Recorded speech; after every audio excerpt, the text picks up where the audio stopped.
પારડીના પંચલાઈ સાંઈધામ ખાતે રામનવમીના દિવસથી સદાવ્રતનો પ્રારંભ કરાશે। શોભાયાત્રા મહાપ્રસાદ લોકડાયરો સાથે સદાવ્રતનું ઉદ્ઘાટનમાં ભક્તોને જોડાવા અપીલ કરતા સંચાલક સતીશભાઈ પારડી તાલુકાના પંચલાઈ ગામે આવેલ સાંઈધામ ખાતે રામનવમીના પાવન દિવસથી સદાવ્રતનો પ્રારંભ કરવામાં આવશે। આ અંગે સાંઈધામના સંચાલક સતીશભાઈએ જણાવ્યું હતું કે 6 એપ્રિલ રવિવારના રોજ રામનવમીના દિવસે બપોરે 3 કલાકે સાંઈધામથી શોભાયાત્રા નીકળી મોટા વાઘછીપા રામ મંદિર સુધી જશે। સાંજે રામનવમી ઉત્સવ અને સદાવ્રતનું ઉદ્ઘાટન સંતો મહંતોની ઉપસ્થિતિમાં સતીશભાઈના માતૃશ્રી લીલાબેનના હસ્તે કરવામાં આવશે અને રાત્રિના 9 કલાકે સદાવ્રતના લાભાર્થે લોક ડાયરો યોજાશે। આ સમગ્ર કાર્યક્રમમાં પંચલાઈ ગામ તેમજ પારડી તાલુકાના અને વલસાડ જિલ્લાના ભક્તોને જોડાવા અપીલ કરી હતી। શેરડી વીરપુર બગદાણા ખાતે જે રીતે સદાવ્રત ચાલે છે તે રીતે અહીં પંચલાઈ સાંઈધામ ખાતે 1000 લોકો જમી શકે તેવી વ્યવસ્થા સાથે સદાવ્રતનો પ્રારંભ સાથે મહાપ્રસાદનો ભક્તો લાભ લેશે હોવાનું જણાવ્યું હતું। આ કાર્યક્રમને સફળ બનાવવા ઓમ શ્રી સાંઈ આદર્શ મિત્ર મંડળ દ્વારા જહેમત ઉઠાવી રહ્યા છે।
तो पहला तो बधा ज भक्तों ने ओम साई राम। पंचलाई साईधाम तरफ थी सतीश भाई। पंचलाई साईधाम में रामनवमी थी तारीख 6/4/2025 रविवार अने सांजे 6 कलाक थी सदाने माटे सदाव्रतनो प्रारंभ थई रह्यो छे। अने जेम वीरपुर शिरडी बगदाणा जे सदाने माटे सदाव्रत चाले के जला बापानो एक मंत्र हतो कि देने को टुकड़ा भला अने लेने को हरिनाम, तो ते कार्य रामनवमी परथी थई रहेलुं छे।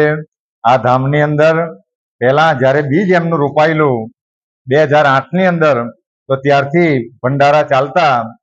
महीनामां पहेला एक वार चालता, समयांतरे अठवाडियामां 1 थया 2 थया अने हवे पछी रामनवमी परथी सदाने माटे सदाव्रत चालवा जई रहेलुं छे।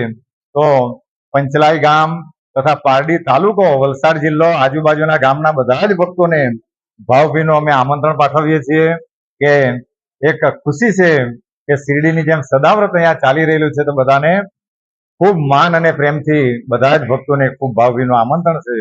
अने एम कहेवाय के संतो एम कहे के ज्यारे अहींया बीज रोपायेलुं त्यारे भक्तिनुं बीज रोपायेलुं अने पछीथी भक्ति करता करता मंदिर बन्युं, मंदिरमां सारा कार्यो करता करता धाम बन्युं अने ज्यारे सदाव्रत चालू थवानुं छे तो आ एक तीर्थ क्षेत्र बनवा जई रहेलुं छे। तो बधा ज भक्तोने आवाहन करीए के अहींया सदाने माटे सदाव्रत चालू थई रहेलुं छे। तो अमारा गाम तथा आजुबाजुना જે ગરીબ ગુરબાની દીકરીઓ હશે અહીંયા પણ સદાને માટે આ મહાપ્રસાદાલયમાં એમની વ્યવસ્થા કરેલી છે, તો એમના લગ્નો પણ થતા રહે અને અહીંયા પ્રસાદાલયમાં 1000 માણસો જમી શકે એવી વ્યવસ્થા બનાવવામાં આવી છે. તો વિશેષમાં બધાને ભાવભીનું આમંત્રણ છે. ઓમ સાંઈરામ, ઓમ સાંઈરામ. આપણી સંકલ્પ ન્યૂઝ ચેનલને સબસ્ક્રાઇબ અને લાઇક કરો, બેલ આઇકન દબાવો જેથી આવનાર ન્યૂઝ અપડેટ્સની નોટિફિકેશન આપના મોબાઈલ પર સૌથી પહેલા પહોંચે. Like, subscribe and share the video.